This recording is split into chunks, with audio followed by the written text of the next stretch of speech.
देखो क्या एग्जांपल है सभी का, कंसंट्रेशन बोर्ड की तरफ। A car with speed 60 kilometer per hour takes 8 hour to travel some distance. यानी एक कार है जो 8 आवर्स के अंदर सम डिस्टेंस ट्रैवल कर रही है 60 किलोमीटर प्रति घंटे की रफ्तार से। उसकी स्पीड कितनी है? 60 किलोमीटर प्रति घंटा। एक घंटे के अंदर वो 60 किलोमीटर चलती है, तो 8 घंटे लगते हैं। ठीक है, 8 आवर्स आपको लिखा हुआ दिख रहा है, दिख रहा है कि नहीं दिख रहा? यस।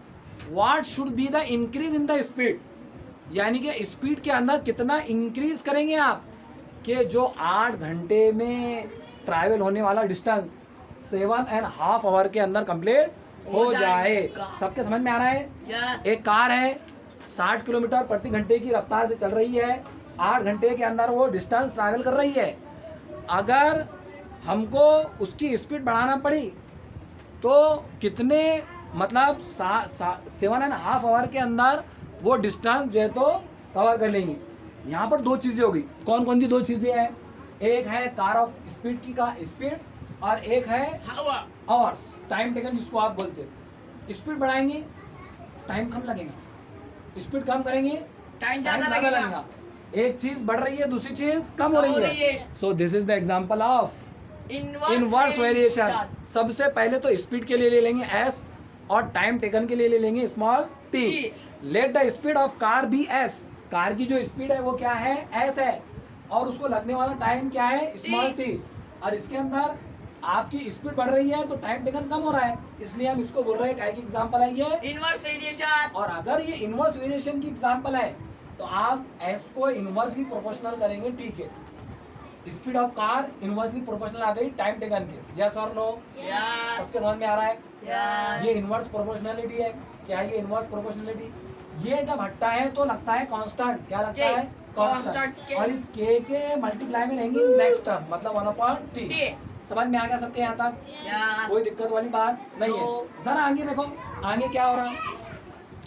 आगे आपको ये करना है कि डिवाइड के टी को एस से मल्टीप्लाई करना है। डिवाइड का जो टी है उसको एस के मल्टीप्लाई में लाएंगे तो आपके पास में के की वैल्यू आ जाएंगी। किसकी वैल्यू आ जाएंगी? के की वैल्यू। देखो यहाँ से सिर्फ बचेगा के, ठीक है, और ये टी इसके मल्टीप्लाई में आ जाएगा।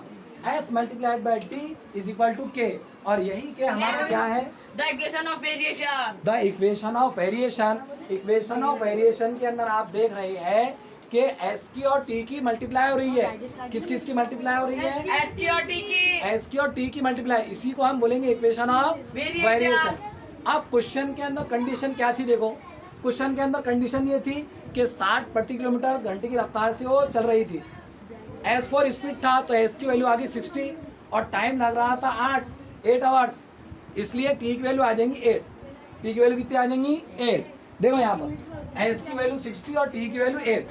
अब ये दोनों के दोनों वैल्यू आपको इस इक्वेशन में रखना है, मतलब दोनों की क्या करना है आपको? मल्टीप्लाई। तो आपके पास में के की वैल्यू आ जाएंगी। अगर हाँ यस यो, अगर हम 60 को 8 से मल्टीप्लाई कर रहे हैं तो कितना आंसर आ रहा है? 480।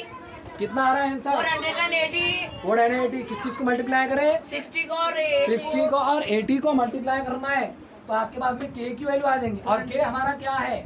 The equation of variation. नहीं, के तो कांस्टेंट है।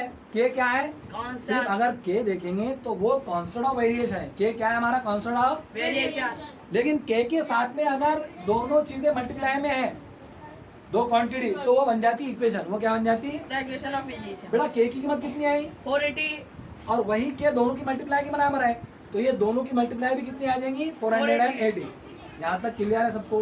अगर के की वैल्यू ये है तो एस की और टी की मल्टीप्लाई की वैल्यू भी 480 रहेंगी। ये अभी कंडीशन ये थी, लेकिन उसने क्या कहा था? डिस्टेंस सेम रखो, लेकिन जहाँ पर टाइम 8 आवर्स लग रहा वहाँ पर 7.5 कर दो। यानी टी की कीमत क्या करनी है आपको? 7.5। 7.5 मतलब 7.5 बराबर ना?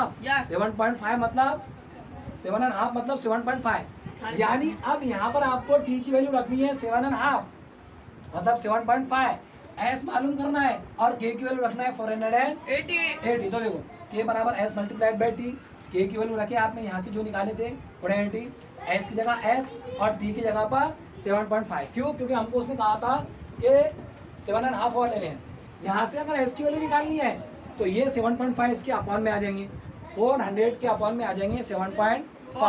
और जब आप ये पॉइंट हटाएंगे, ठीक है, तो ये हो जाएंगे 75 और ऊपर एक बढ़ जाएगा, ऊपर क्या होगा, एक पॉइंट बढ़ जाएगा, यानी देखो इस तरह आ जाएगा S इज इक्वल टू 4800/75।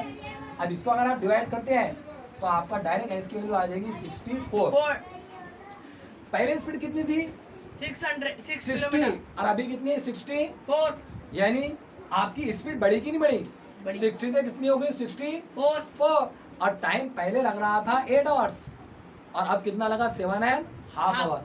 इसलिए हम कहते हैं कि ये एग्जांपल काहे की है बेटा, इनवर्स इनवर्स वेरिएशन वेरिएशन की है। समझ में ही सबको कंडीशन समझ में आ गई ना अच्छे से। चलो ठीक है, इसको राइट डाउन करो, नेक्स्ट वीडियो तो हम अगली बार देखेंगे।